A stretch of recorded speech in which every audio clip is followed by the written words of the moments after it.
Traitor!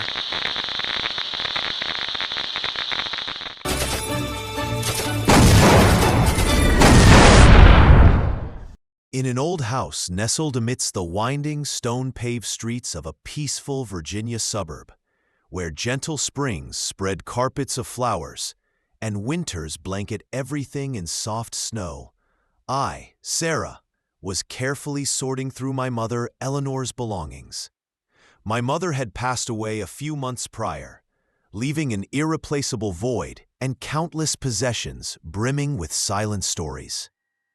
The late afternoon light streamed through the dusty window of the attic, painting golden streaks across the worn wooden floor.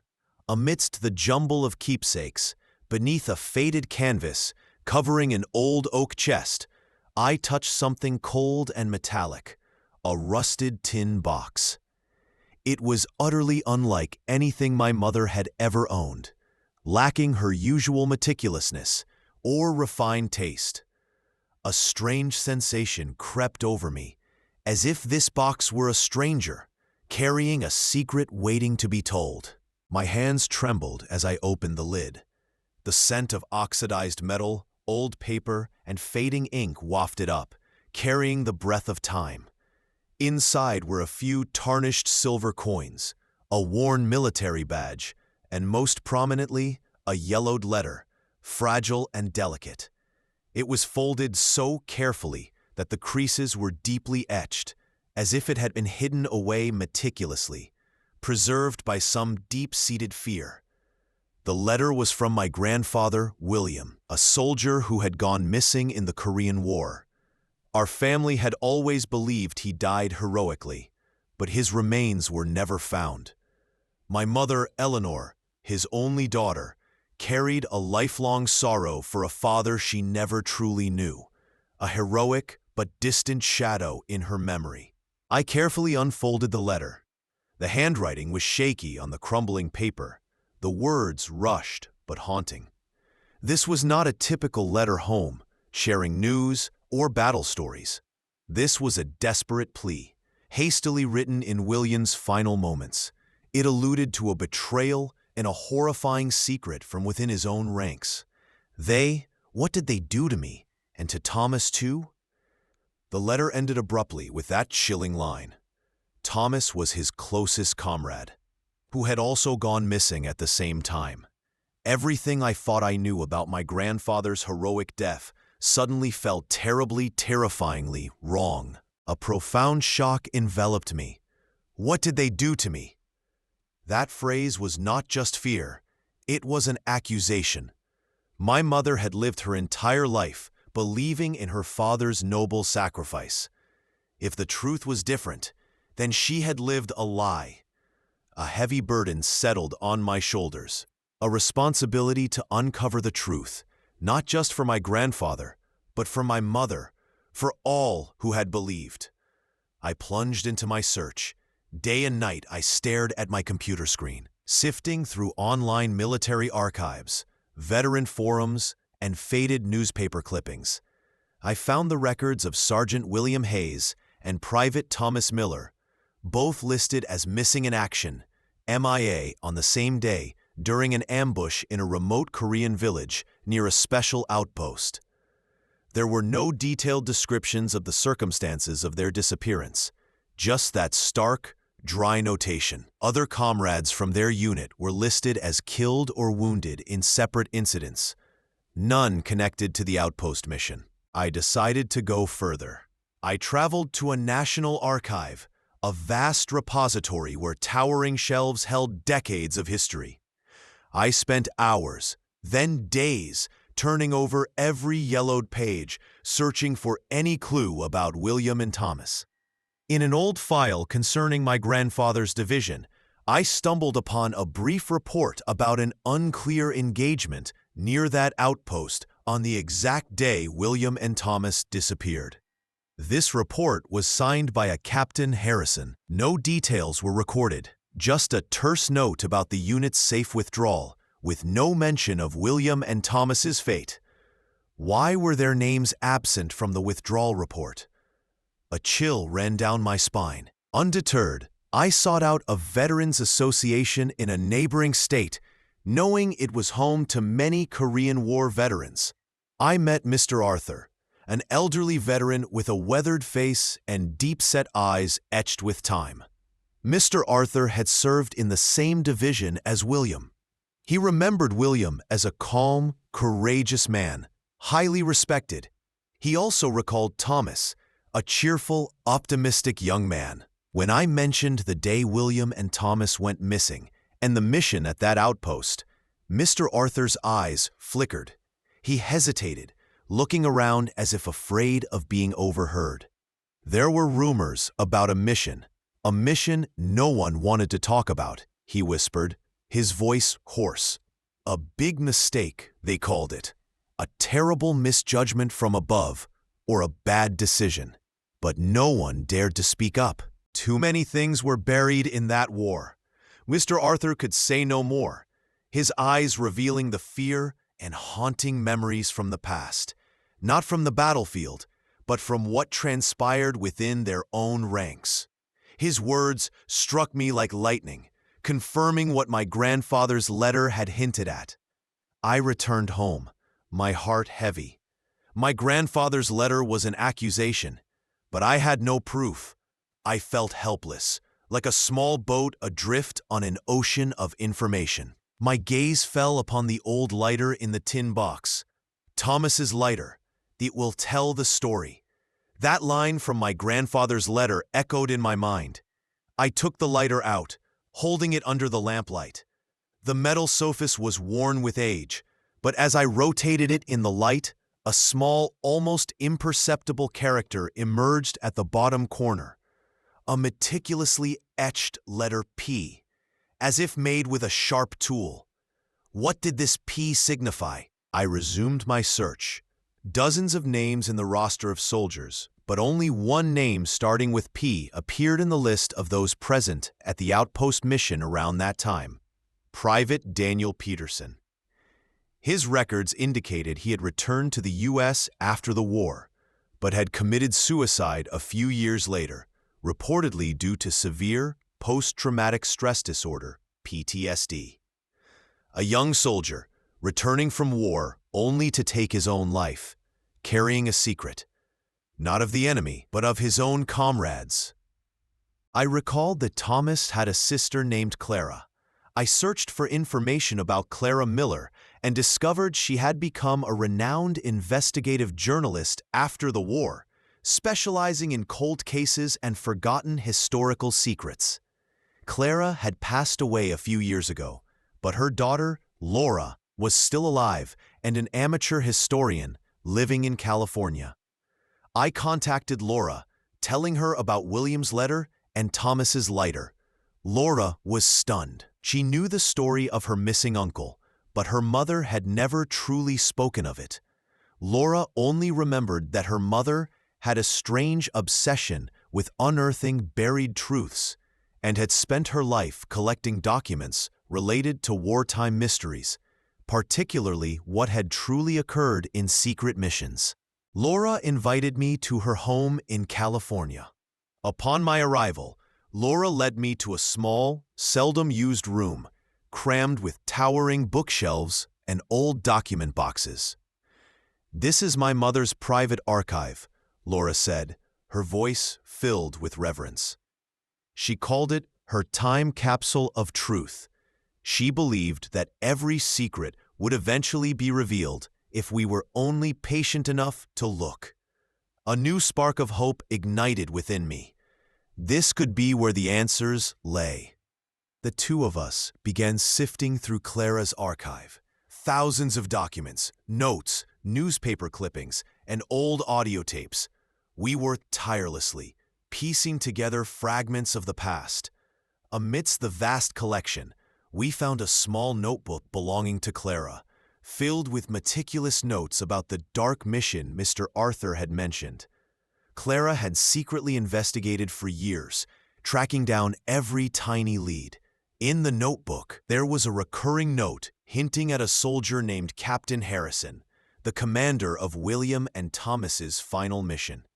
Clara had written Harrison's name over and over, a alongside big questions. Motive? What was being hidden? Why so much silence surrounding their deaths? We found an old, unlabeled audio tape hidden deep in a drawer. It was a recording of a secret interview Clara had conducted with an elderly, frail veteran named Robert, who had witnessed the events of that day, but had been too afraid to speak. When the tape began to play, the faint hiss of the old recording intertwined with Mr. Roberts' shaky, weak voice. He recounted the truth, a horrifying truth he had buried within himself for decades, haunting him every night. Mr. Roberts' recorded conversation revealed what truly happened on July 15, 1953. William and Thomas didn't die from enemy fire, Mr. Roberts' voice whispered, strained, as if each word was a heavy burden. They were captured during the reconnaissance mission, along with a crucial intelligence officer they were escorting. They were on an extremely sensitive assignment, involving gathering information about a major strategic plan, information that, if exposed, could have changed the entire course of the war in that region. Captain Harrison, for some reason, perhaps out of extreme fear when facing danger, or worse, under a secret order from another superior, ordered William and Thomas to be abandoned during that unexpected ambush. He deemed them a necessary sacrifice to protect the intelligence or to ensure his own unit's safe retreat. Harrison then falsely reported that William and Thomas had bravely fallen in fierce combat with the enemy to cover up his cruel decision and protect his rising career. Thomas's lighter, with the P etched on it, belonged to Private Daniel Peterson, a young, conscientious soldier. Peterson witnessed firsthand Harrison's order to abandon William and Thomas. He tried to intervene, but was threatened at gunpoint by Harrison, forced into silence. He took Thomas's lighter, a last keepsake from his friend, and secretly etched the P onto it, as a silent vow that one day the truth would be revealed, a signal for anyone brave enough to seek it. Later, Peterson committed suicide, haunted by guilt and unable to bear the weight of that secret, a secret not from the battlefield, but from betrayal within his own ranks, an indelible stain. And the most horrifying thing, Mr. Roberts' voice grew heavy. Captain Harrison, after the war, became an influential figure, a respected politician, always lauded as a war hero. He built his career and power on William and Thomas's unjust sacrifice, and on the lies that covered up a cruel and cowardly act. Harrison is still alive, living a glorious life, while those who truly sacrificed were forgotten or defamed. Laura and I were stunned. A horrifying secret had been hidden beneath a veneer of heroism and decades of lies. The truth was not only devastating, but bitterly ironic. We looked at each other, knowing our journey had only just begun. This truth could not remain buried. The pain of William and Thomas could not be forgotten in silence. With all the irrefutable evidence, William's letter, Clara's meticulous journals detailing every step of her investigation, and Robert's audio recording with its precise account of that fateful moment, we had a solid foundation. We contacted a legal organization specializing in overlooked war cases, attorneys accustomed to fighting for justice for forgotten soldiers and suppressed truths. They believed that every secret deserved to be exposed, no matter how long it took. The quest for justice, unveiling hidden depths. The process of reopening the investigation was far from easy.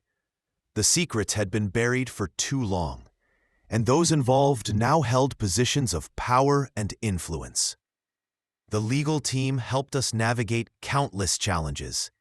Records were missing, witnesses disappeared or refused to cooperate out of fear. But we did not give up. Laura delved deeper into her mother Clara's notes.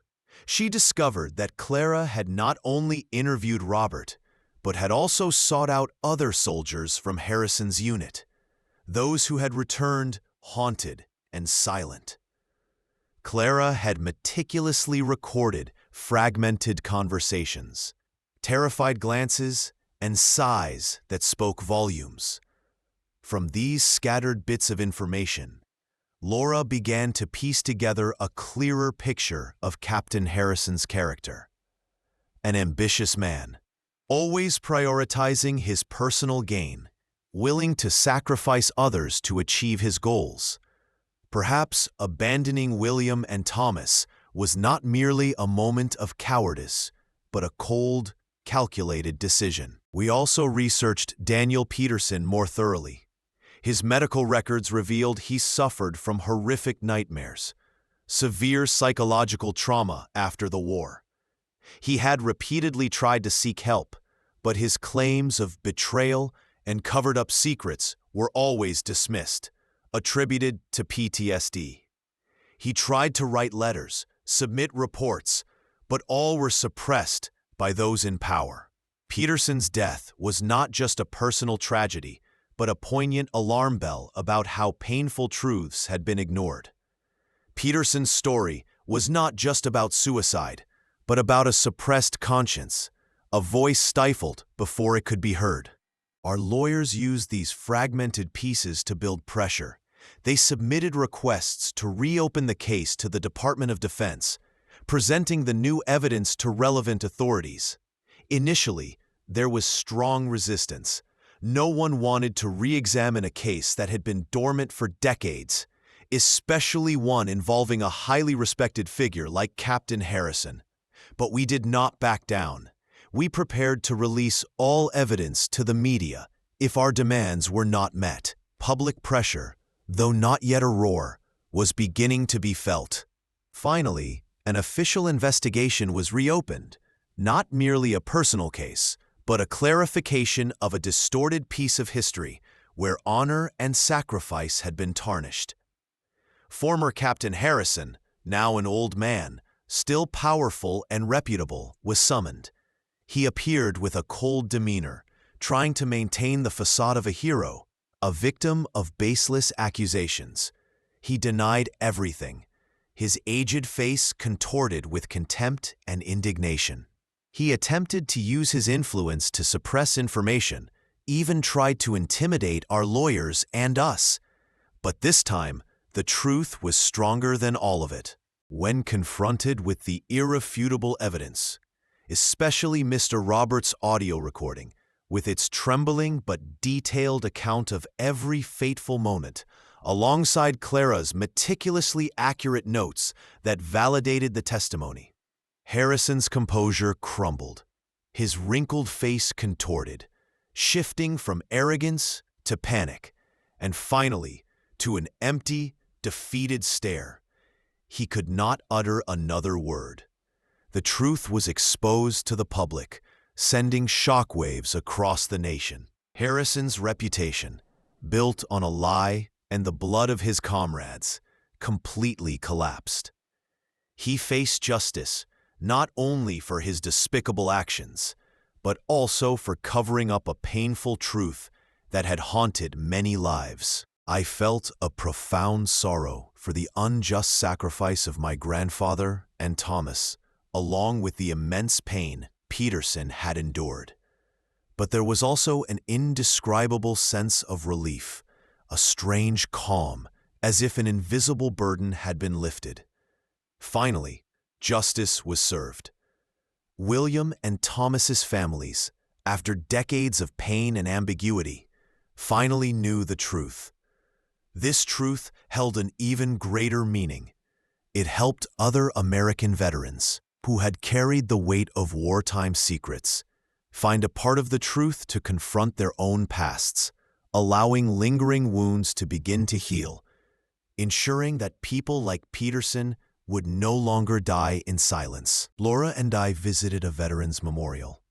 My grandfather's memorial now bore a clearer inscription, not just acknowledging his sacrifice, but also hinting at the truth finally being found, a legacy not just of death, but of truth honored.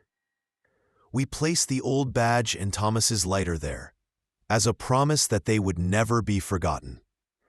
I no longer felt adrift. I had connected with my past, not just through sweet memories, but through the courage to seek the truth, to heal old wounds, and to bring justice to those who had been forgotten. Every keepsake, every old letter is a call from the past, carrying stories waiting to be told. And sometimes, by simply listening, we can change not just one family, but also how we perceive courage, sacrifice, the meaning of justice, and the true nature of buried secrets. Secrets that still hold the power to shape our lives until they are finally brought to light.